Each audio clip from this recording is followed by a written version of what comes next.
अध्याय मंत्र। पंडित लीलाधर चौबे की जुबान में जादू था। जिस वक्त वह मंच पर खड़े होकर अपनी वाणी की सुधावृष्टि करने लगते थे, श्रोताओं की आत्माएं तृप्त हो जाती थीं। लोगों पर अनुराग का नशा छा जाता था।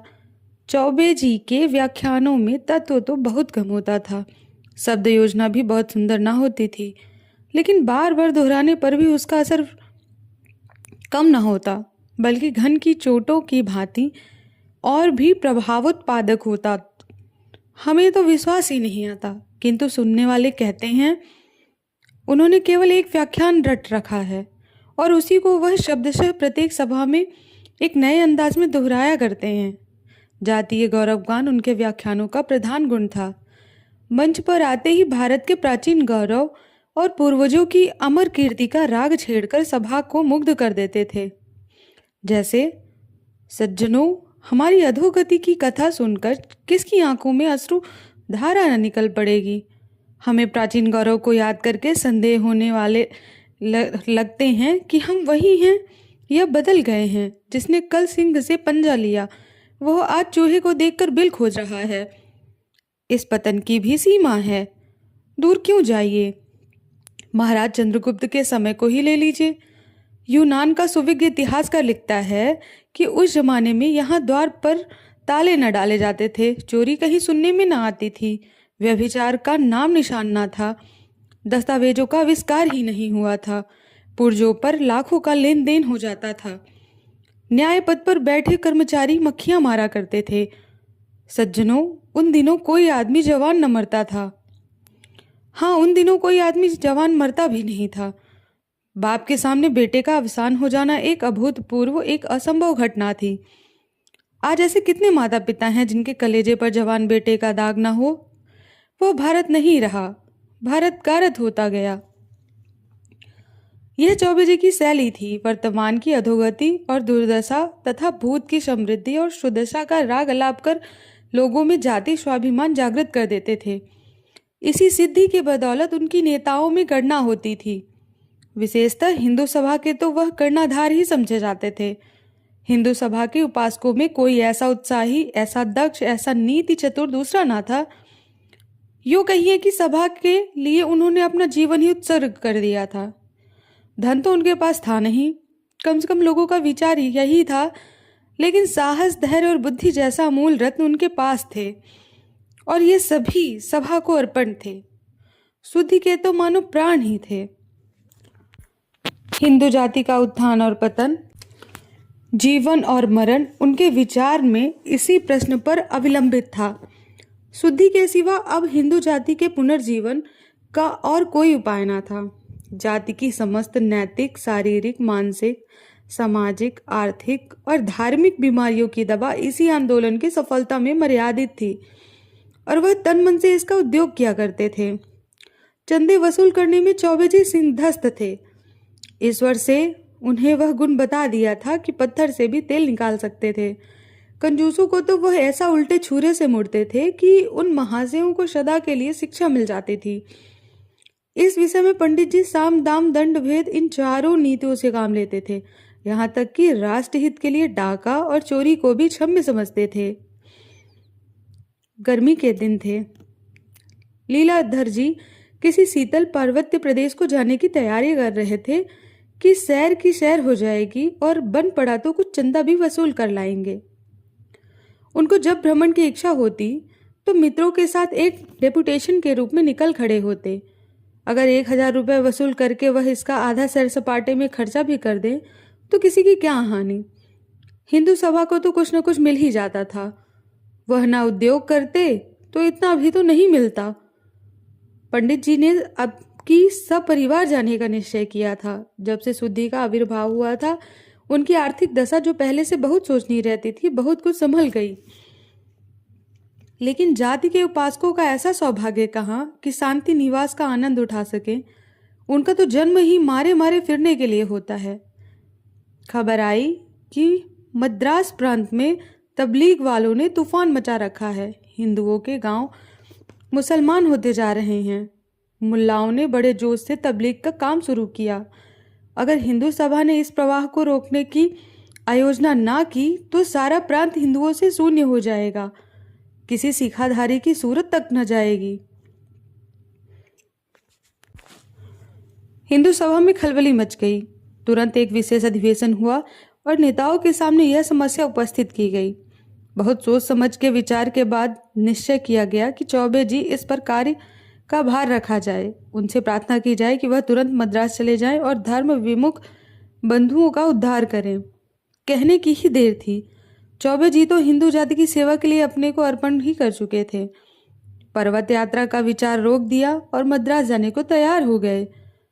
हिंदू सभा के मंत्री ने आंखों पर आंसू भरकर उनसे विनय की कि महाराज, यह बेड़ा आप ही उठा सकते हैं। आप ही को परमात्मा ने इतनी सामर्थ्य दी है। आपके सिवा ऐसा कोई दूसरा मनुष्य भारतवर्ष में नहीं है जो इस घोर विपत्ति में काम आए। जाति की दीनहीन दशा पर दया कीजिए। चौबे जी इस प्रार्थना को अस्वीकार न कर सके। फौरन सेवकों की एक मंडली बनी और पंडित जी के नेतृत्व में रवाना हुई। हिंदू सभा ने उन्हें बहुत धूमधाम से विदा करके भेजा।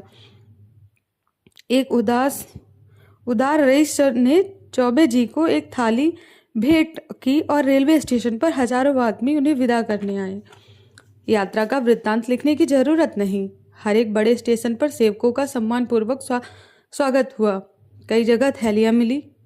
रतलाम की रियासत ने एक शामियाना भेंट किया। बड़ौदा ने एक मोटर दी कि सेवकों को पैदल चलने का कष्ट न उठाना पड़े। यहाँ तक कि मद्रास पहुंचते पहुंचते सेवा दल के पास एक माकूल रकम के अतिरिक्त जरूरत की कितनी चीजें जमा हो गईं।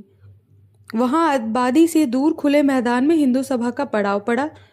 सामियाने पर राष्ट्रीय झंडा लहराने लगा। सेवकों ने अपनी वर्दियां निकाली। स्थानीय धन कुबेरों ने दावत के सामान भेजे। रावटियां पड़ गईं। चारों ओर ऐसी चहल पहल मानो किसी राजा का कैंप है। रात के 8 बजे थे। अछूतों की एक बस्ती के समीप सेवक दल का कैंप गैस के प्रकाश से जगमगा रहा था। कई हजार आदमियों का जमाव था, जिनमें अधिकांश अछूत ही थे। उनके लिए अलग टाट बिछा दिए थे। ऊंचे वर्ण के हिंदू कालीनों पर बैठे हुए थे। पंडित लीलाधर का धुआंधार व्याख्यान हो रहा था। तुम उन्हीं ऋषियों की संतान हो जो आकाश के नीचे एक नई सृष्टि की रचना कर सकते थे, जिनके न्याय, बुद्धि और विचार शक्ति के सामने आज संसार से झुका रहा है। सहसा एक बूढ़े अछूत ने उठकर पूछा, हम लोग भी उन्हीं ऋषियों की संतान हैं? लीलाधर ने कहा, निसंदेह तुम्हारी धमनियों में भी उन्हीं ऋषियों का रक्त दौड़ रहा है। और यद्यपि आज की निर्दयी, कठोर, विचारहीन और संकुचित हिंदू समाज तुम्हें अवहेलना की दृष्टि से देख रहा है, तथापि तुम किसी हिंदू से नीच नहीं हो, चाहे वह अपने को कितना ही तुम्हें ऊंचा समझता हो। बूढ़ा, तुम्हारी सभा हम लोगों की सुध क्यों नहीं लेती? लीलाधर, हिंदू सभा का जन्म अभी थोड़े ही दिन हुए हुआ है और इस अल्पकाल में उसे जितने काम किए हैं उस पर उसे अभिमान हो सकता है। हिंदू जाति शताब्दियों के बाद गहरी नींद से चौंकी है और अब वह समय निकट है जब भारतवर्ष में कोई हिंदू किसी हिंदू को नीच न समझेगा, जब वह सब एक दूसरे को भाई समझेंगे। श्री रामचंद्र ने निषाद को छाती से लगाया था, सबरी के जूठे बेर खाए थे। बूढ़ा, आप जब इन्हीं महात्माओं के संतान हैं तो फिर ऊंच नीच में क्यों इतना भेद मानते हैं? लीलाधर, इसलिए कि हम पतित हो गए हैं, अज्ञान में पड़कर उन महात्माओं को भूल गए हैं। बूढ़ा, अब तो आपकी निद्रा टूटी है, हमारे साथ भोजन करोगे? लीलाधर, मुझे कोई आपत्ति नहीं है। बूढ़ा बोला, मेरे लड़के से अपनी कन्या का विवाह कीजिएगा। लीलाधर, जब तक तुम्हारे जन्म संस्कार न बदल जाएं, जब तक तुम्हारे आहार व्यवहार में परिवर्तन ना हो जाए, हम तुमसे विवाह का संबंध नहीं कर सकते। मांस खाना छोड़ो, मदिरा पीना छोड़ो, शिक्षा ग्रहण करो, तभी तुम उच्च वर्ण के हिंदुओं में मिल सकते हो। बूढ़ा बोला, हम कितने ही ऐसे कुलीन ब्राह्मणों को जानते हैं जो रात दिन नशे में डूबे रहते हैं, मांस के बिना कौर नहीं उठाते, और कितने ही ऐसे हैं जो एक अक्षर भी नहीं पढ़े हैं, पर आपको उनके साथ भोजन करते देखता हूँ। उनसे विवाह संबंध करने में आपको कदाचित इनकार ना होगा। जब आप खुद अज्ञान में पड़े हुए हैं तो हमारा उद्धार कैसे कर सकते हैं? आपका हृदय अभी तक अभिमान से भरा हुआ है। जाइए, अभी कुछ दिन और अपनी आत्मा का सुधार कीजिए, हमारा उद्धार आपके किए में नहीं होगा। हिंदू समाज में रहकर हमारे माथे से नीचता का कलंक न मिटेगा। हम कितने ही विद्वान, कितने ही आचारवान हो जाएं, आप हमें यूं ही नीच समझेंगे। हिंदुओं की आत्मा मर गई है और उसका स्थान अहंकार ने ले लिया है। अब हम देवता की शरण में जा रहे हैं, जिनके मानने वाले हमसे गले मिलने को आज तैयार हैं। वे यह नहीं कहते कि तुम अपने संस्कार बदल कर आओ। हम अच्छे हैं या बुरे, वे इसी दशा में हमें अपने पास बुला रहे हैं। आप अगर ऊंचे हैं तो ऊंचे बने रहिए, हमें उड़ना ना पड़ेगा। लीलाधर ने कहा, एक ऋषि संतान के मुंह से ऐसी बातें सुनकर मुझे आश्चर्य हो रहा है। वर्ण भेद तो ऋषियों ही का किया हुआ है, उसे तुम कैसे मिटा सकते हो? बूढ़े ने कहा, ऋषियों को मत बदनाम कीजिए। यह सब पाखंड आप लोगों का रचा हुआ है। आप कहते हैं तुम मदिरा पीते हो, लेकिन आप मदिरा पीने वालों की जूतियां चाटते हैं। आप हमसे मांस खाने का कारण कहते हैं कि घिन आती है, लेकिन आप गो मांस खाने वालों के सामने नाक रगड़ते हैं, इसलिए ना कि वे आपसे बलवान हैं। हम भी आज राजा हो जाएं तो आप हमारे सामने भी हाथ बांधे खड़े होंगे। आपके धर्म में वही ऊंचा है जो बलवान है, वही नीच है जो निर्बल है। यही आपका धर्म है क्या? यह कहकर बूढ़ा वहां से चला गया और उसके साथ ही लोग भी उठ खड़े हुए। केवल चौबे जी और उनके दल वाले मंच पर रह गए, मानो मंचगान समाप्त हो जाने के बाद उसकी प्रतिध्वनि वायु में गूंज रही हो। तबलीग वालों ने जब से चौबे जी के आने की खबर सुनी थी, इस फिक्र में थे कि किसी उपाय से इन सबको यहाँ से दूर करना चाहिए। चौबे जी का नाम दूर दूर तक प्रसिद्ध था। जानते थे यह यहाँ जम गया तो हमारी सारी की किया कराई मेहनत व्यर्थ हो जाएगी। इसके कदम यहाँ जमने न पाए। मुल्लाओं ने उपाय सोचना शुरू किया। बहुत वाद विवाद, हुज्जत और दलील के बाद निश्चय हुआ कि इस काफिर को कत्ल कर दिया जाए। ऐसा सवाब लूटने का काम आदमियों की कोई कमी नहीं है, उनके लिए तो जन्नत का दरवाजा खुल जाएगा। हूरें उसकी बलाएं लेंगी, फरिश्ते उसके कदमों की खाक का सूरमा बनाएंगे, रसूल उसके सर पर बरकत का हाथ रखेंगे, खुदाबाद करीम उसे सीने से लगाएंगे और कहेंगे तू मेरा प्यारा दोस्त है। दो हट्टे कट्टे जवानों ने तुरंत बीड़ा उठा लिया। रात के 10 बज गए थे। हिंदू सभा के कैंप में सन्नाटा था। केवल चौबे जी अपनी रावटी में बैठे हिंदू सभा के मंत्री को पत्र लिख रहे थे। यहाँ सबसे बड़ी आवश्यकता धन की है।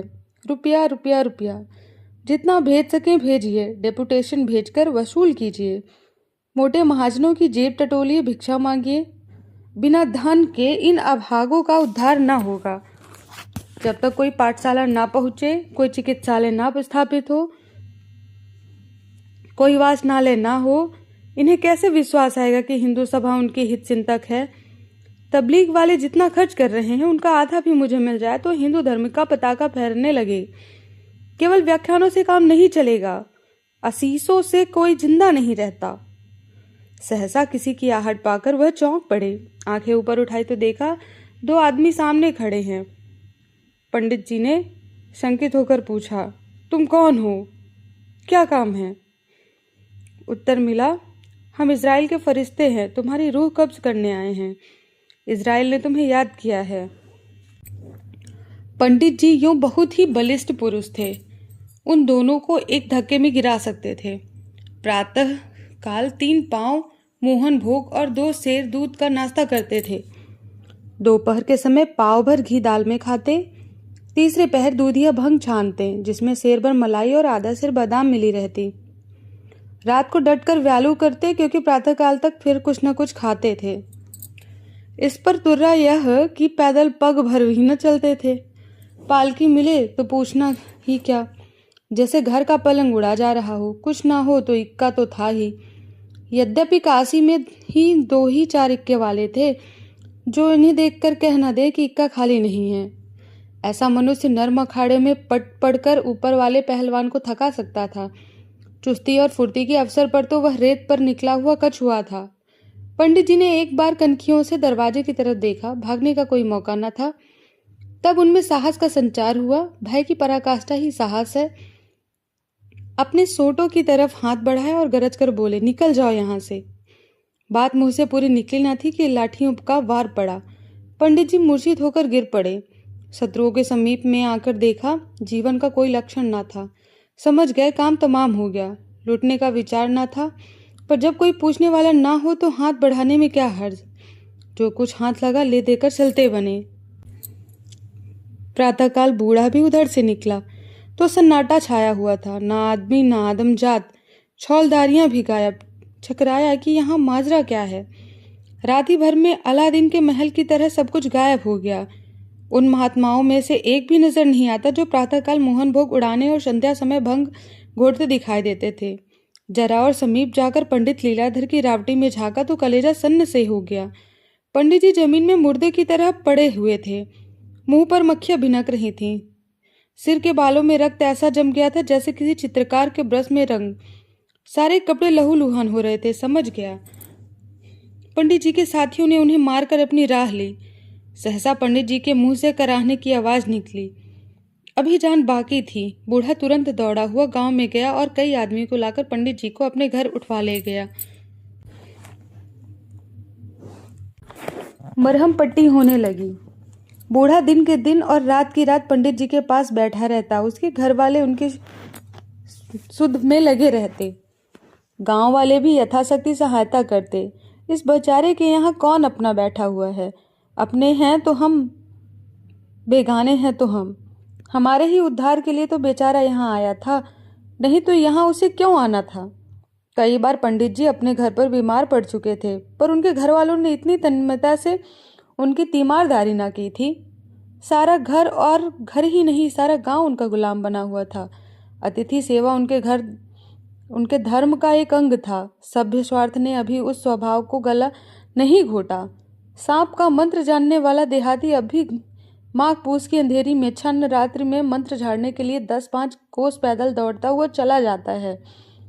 उसे डबल फीस और सवारी की जरूरत नहीं होती। बूढ़ा मल मूत्र तक अपने हाथों से उठाकर फेंकता। पंडित जी की गुड़कियां सुनता। सारे गांव से दूध मांगकर उन्हें पिलाता, पर उसकी त्योरियां कभी मैली न होती। अगर उसके कहीं चले जाने पर घर वाले लापरवाही करते तो आकर सबको डांटता। महीने भर के बाद पंडित जी के चलने फिरने लगे और तब उन्हें ज्ञात हुआ कि इन लोगों ने मेरे साथ कितना उपकार किया है। इन्हीं लोगों का काम था कि मुझे मौत के मुंह से निकाला, नहीं तो मैं मरने में कोई कसर रह नहीं गई थी। उन्हें अनुभव हुआ कि मैं जिन लोगों को नीच समझता था जिनके उद्धार का बीड़ा उठा कर आया था, वे मुझसे कहीं ऊंचे हैं। मैं इस परिस्थिति में कदाचित रोगी को किसी अस्पताल में भेजकर ही अपनी कर्तव्य निष्ठा पर गर्व करता और समझता कि मैंने दधीची और हरिश्चंद्र का मुख उज्ज्वल कर दिया। उनके रोम रोम से देवतुल्य प्राणियों के आशीर्वाद निकलने लगा। 3 महीने गुजर गए। ना तो हिंदू सभा ने पंडित जी की खबर ली और न घर वालों ने। सभा के मुखपत्र में उनकी मृत्यु पर आंसू बहाए गए। उनके कामों की प्रशंसा की गई और उनका स्मारक बनाने के लिए चंदा खोल दिया गया। घर वाले भी रो पीट कर बैठ गए। उधर पंडित जी दूध और घी खाकर चौक चौबंद हो गए। चेहरे पर खून की सूखी दौड़ गई। देह भर आई। देहात के जलवायु ने वह काम कर दिया खाया जो कभी मलाई और मक्खन से भी ना हुआ। पहले की तरह तैयार तो वह ना हुए, पर फुर्ती और चुस्ती दुगनी हो गई। मोटाई का आलस्य अब नाम को भी ना था। उनमें एक नए जीवन का प्रचार हो गया। जाड़ा शुरू हो गया था। पंडित जी घर लौटने की तैयारी कर रहे थे। इतने में प्लेग का आक्रमण हुआ और गांव में 3 आदमी बीमार हो गए। बूढ़ा चौधरी भी उन्हीं में था। घर वाले इन रोगियों को छोड़कर भाग खड़े हुए। वहां का दस्तूर था कि जिन बीमारियों को वो लोग दैवी का कोप समझते थे, उनके रोगियों को छोड़कर चले जाते थे। उन्हें बचाना देवताओं से बैर मोल लेना था, और देवताओं से बैर करके कहाँ जाते। जिस प्राणी को देवता ने चुन लिया, उसे भला वे उनके हाथों से छीनने का साहस कैसे करते। पंडित जी को भी लोगों ने साथ ले जाने चाहा, किंतु पंडित जी ना गए। उन्होंने गांव में रहकर रोगियों की रक्षा करने का निश्चय किया। जिस प्राणी ने उन्हें मौत के पंजे से छुड़ाया था, उसे इस दशा में छोड़कर भला वह कैसे जाते। उपकार ने उनकी आत्मा को जगा दिया था। बूढ़े चौधरी ने तीसरे दिन होश आने पर जब उन्हें अपने पास खड़े देखा तो बोला, महाराज तुम यहाँ क्यों गए हो। मेरे लिए देवताओं का हुक्म आ गया है। अब मैं किसी तरह नहीं रुक सकता। तुम क्यों अपनी जान जोखिम में डालते हो। मुझ पर दया करो और चले जाओ। लेकिन पंडित जी को कोई असर ना हुआ। वह बारी बारी से तीनों रोगियों के पास जाते और कभी उनकी उल्टियां सेकते, कभी उन्हें पुराणों की कथाएं सुनाते। घरों में नाच बर्तन आदि सब ज्यों के त्यों रखे हुए थे। पंडित जी पथ्य बनाकर रोगियों को खिलाते। रात को जब रोगी सो जाते और सारा गांव भाएं भाएं करने लगता, तो पंडित जी को भयंकर जंतु दिखाई देते। उनके कलेजे में धड़कन होने लगती, लेकिन वहां से टलने का नाम न लेते थे। उन्होंने निश्चय कर लिया था कि या तो इन लोगों को बचा ही लूंगा या इन पर अपने को बलिदान ही कर दूंगा। जब 3 दिन सेक बांध करने पर भी रोगियों की हालत ना संभली तो पंडित जी को बड़ी चिंता हुई। शहर वहां से 20 मील पर था, रेल का कहीं पता नहीं, रास्ता बीहड़ और सवारी कोई नहीं। इधर यह भय कि अकेले रोगियों की न जाने क्या दशा हो, बेचारे बड़े संकट में पड़े हैं। अंत को चौथे दिन पहर रात रहे वह अकेले शहर को चल दिए और 10 बजते बजते वहां पहुंच गए। अस्पताल से दवा लेने में बड़ी कठिनाई का सामना करना पड़ा। गंवारों से अस्पताल वाले दवाओं का मनमाना दाम वसूल करते थे। पंडित जी को मुफ्त में क्यों देने लगे? डॉक्टर ने मुंशी से कहा, दवा तैयार नहीं है। पंडित जी ने गिड़गिड़ाकर कहा, सरकार बड़ी दूर से आया हूँ, कई आदमी बीमार पड़े हैं, दवा न मिलेगी तो सब मर जाएंगे। मुंशी ने बिगड़ कर कहा, क्यों सर खाए जाते हो? कह तो दिया दवा तैयार नहीं है, ना तो इतनी जल्दी हो सकती है। पंडित जी ने अत्यंत दीन भावना से कहा, सरकार ब्राह्मण हूँ, आपके बाल बच्चों से भगवान चिरंजीवी करे, दया कीजिए, आपका अकबाल चमकता रहे। रिश्वती कर्मचारी में दया कहाँ, वे तो रुपयों के गुलाम है। ज्यों ज्यों पंडित जी उनकी खुशामद करते वह और भी झल्लाता था। अपने जीवन में पंडित जी ने कभी इतनी दीनता न प्रकट की थी। उनके पास इस वक्त एक ढेला भी न था। अगर वह जानते कि दवा मिलने में इतनी दिक्कत होती तो गांव वालों से कुछ न कुछ मांग जांच कर ले आते। बेचारे हद बुद्धि से खड़े सोच रहे थे कि अब क्या करना चाहिए। सहसा डॉक्टर साहब स्वयं बंगले से निकल आए। पंडित जी लपक कर उनके पैरों पर गिर पड़े और करुण स्वर में बोले, दीन बंधु, मेरे घर के 3 आदमी ताउन में पड़े हैं, बड़ा गरीब हूँ, सरकार कोई दवा मिले। डॉक्टर साहब के पास ऐसे गरीब लोग नित्य आया करते थे। उनके चरण पर किसी का गिर पड़ना उनके लिए कोई नई बात नहीं थी। अगर इस तरह वह दया करने लगते तो दवा ही भर को तो होते, यह ठाटपट कहाँ से निपटा। मगर दिल के चाहे कितने ही बुरे हों, बातें मीठी मीठी करते थे। पैर हटाकर बोले, रोगी कहाँ हैं? पंडित जी ने कहा, सरकार वे तो घर पर हैं, इतनी दूर कैसे लाता? डॉक्टर ने कहा, रोगी घर और तुम दवा लेने आए हो, कितने मजे की बात है। रोगी को देखे बिना दवा कैसे दे सकता हूँ? पंडित जी को अपनी भूल मालूम हुई। वास्तव में बिना रोगी को देख रोग की पहचान कैसे हो सकती है? लेकिन 3 रोगियों को इतनी दूर लाना आसान ना था। अगर गांव वाले उनकी सहायता करते तो डोलियों का प्रबंध हो सकता था, पर वह तो वो सब कुछ अपने ही बूते पर करते। गांव वालों से इसमें सहायता मिलने की कोई आशा न थी। सहायता की कौन कहे, वे तो उनके शत्रु हो रहे थे। उन्हें भय होता कि यह दुष्ट देवताओं से बैर बढ़कर हम लोगों पर न जाने क्या क्या आपत्ति लाएगा। अगर कोई दूसरा आदमी होता तो वह उसे कब का मार चुके होते। पंडित जी से उन्हें प्रेम हो गया था, इसलिए वह छोड़ दिए थे उन्हें। यह जवाब सुनकर पंडित जी को कुछ बोलने का साहस तो न था, पर कलेजा मजबूत करके बोले, सरकार अब कुछ नहीं हो सकता क्या? डॉक्टर कहे, अस्पताल से दवा नहीं मिल सकती, हम अपने पास से 2 दाम लेकर दवा दे सकते हैं। पंडित जी ने पूछा, यह दवा आखिर कितने की होगी सरकार? डॉक्टर ने कहा, 10 रुपए की, और यह भी कहा कि दवा से जितना लाभ होगा उतना अस्पताल की दवा से नहीं हो सकता। बोले, वहाँ पुरानी दवाइयाँ रखी जाती हैं, गरीब लोग आते हैं, दवाई ले जाते हैं, जिसको जीना होता है जीता है और जिसको मरना होता है मरता है, हमसे कुछ मतलब नहीं। हम तुमको जो दवा देकर वह सच्ची दवा होगी। 10 रुपए? इसमें पंडित जी को 10 रुपए 10 लाख के जैसे जान पड़ते थे। इतने रुपए वह एक दिन में भांग बूटी में उड़ा दिया करते थे, पर इस समय तो ढेले ढेले को मोहताज थे। किसी से उधार मिलने की आशा कहाँ। हाँ, संभव है भिक्षा मांगने पर कुछ मिल जाए, लेकिन इतनी जल्दी 10 रुपए किसी भी उपाय से नहीं मिल सकते थे। आधे घंटे तक वह इसी उधेड़ बुन में खड़े रहे। भिक्षा के सिवाय दूसरा कोई उपाय न सोचता था, और भिक्षा उन्होंने कभी मांगी न थी। वह चंदे जमा कर चुके थे, एक एक बार में हजारों वसूल कर लेते थे। पर वह दूसरी बात थी, धर्म के रक्षक, जाति के सेवक और दलितों के उद्धारक बन चंदा लेने में एक गौरव था। चंदा लेकर वह देने वालों पर एहसान करते थे, पर यहाँ तो भिखारियों की तरह हाथ फैलाना, गिड़गिड़ाना और फटकारे भी सहनी पड़ेंगी। कोई कहेगा, इतने मोटे ताजे हो, मेहनत क्यों नहीं करते? तुम्हें भीख मांगते शर्म नहीं आती? और कोई कह सकता है कि घास खोद लाओ, मैं तुम्हें अच्छी मजदूरी दूंगा। किसी को उनके ब्राह्मण होने का विश्वास नहीं आएगा। अगर यहाँ उनका कोई रेशमी अचकन और रेशमी साफा होता, केसरिया रंग वाला दुपट्टा ही मिल जाता, तो वह कोई स्वांग ही रचा लेते। ज्योतिषी बनकर वह किसी धनी सेठ को फंसा सकते थे और इस फन में वह उस्ताद भी थे। यहाँ वह सामान कहाँ, कपड़े लत्ते तो सब कुछ लूट चुके थे।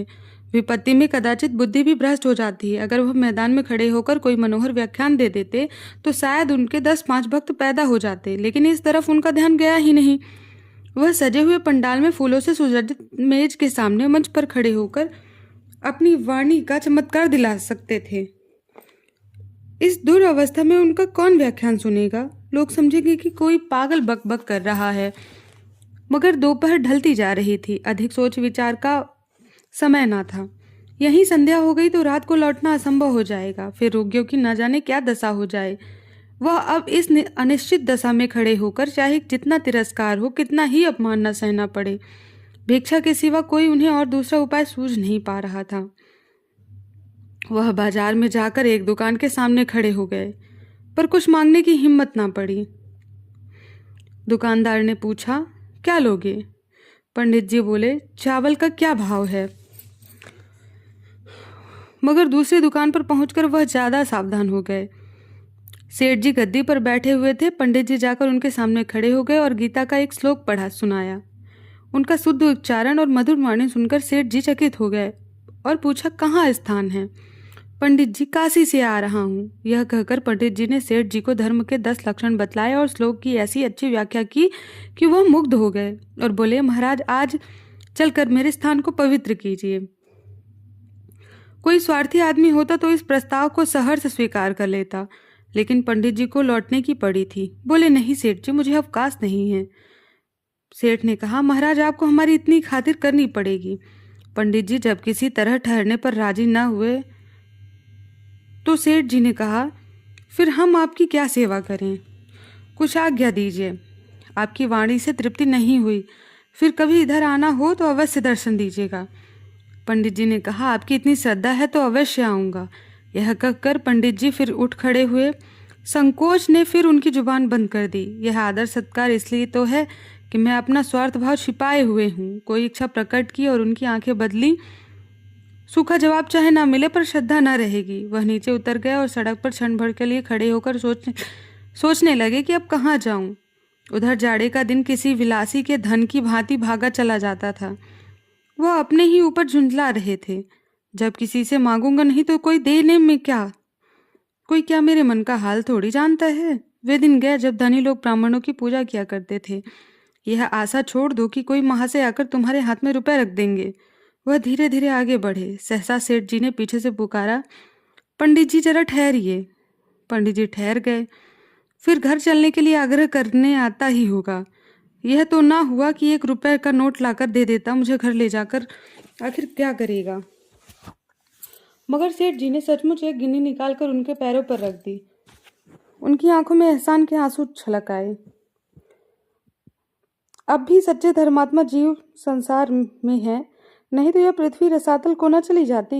अगर इस वक्त उन्हें सेठ जी के कल्याण के लिए अपनी देह को आधा शेर रक्त भी देना पड़ता तो वो भी शौक से दे देते।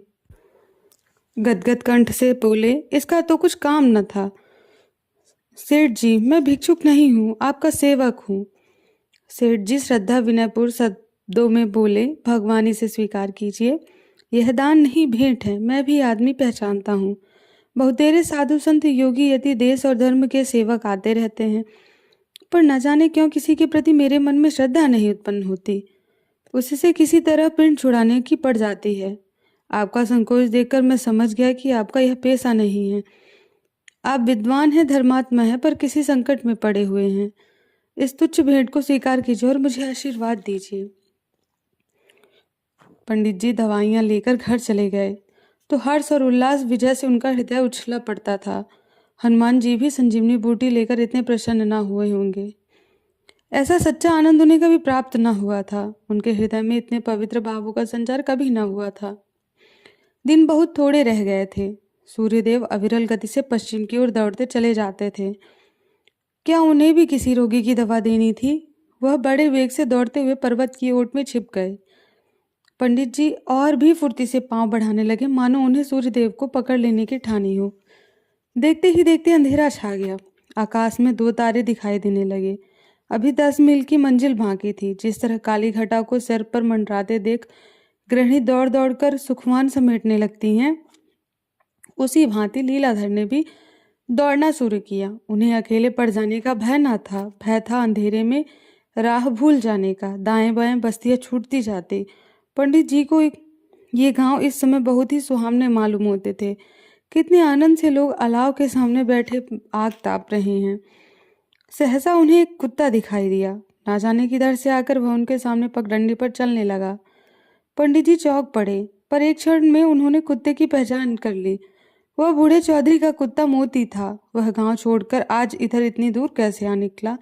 क्या वह जानता था पंडित जी दवा लेकर आ रहे होंगे? कहीं रास्ता भूल जाएं, कौन जानता है। पंडित जी ने एक बार मोती कहकर पुकारा तो कुत्ते ने दुम हिलाई, पर रुका नहीं। वह इससे अधिक परिचय देकर समय नष्ट न करना चाहता था। पंडित जी को ज्ञात हुआ कि ईश्वर मेरे साथ है, वह मेरी रक्षा कर रहे हैं।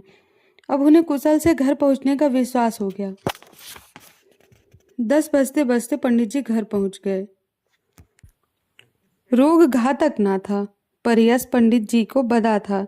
1 सप्ताह बाद तीनों रोगी चंगे हो गए। पंडित जी की कीर्ति दूर दूर तक फैल गई।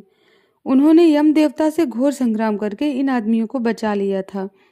उन्होंने देवताओं पर भी विजय पा ली थी। असंभव को संभव कर दिया था। वह साक्षात भगवान स्वरूप थे। इनके दर्शनों के लिए लोग दूर दूर से आने लगे, किंतु पंडित जी को अपनी कीर्ति से इतना आनंद ना होता जितना रोगियों के चलते फिरते देखकर हुआ।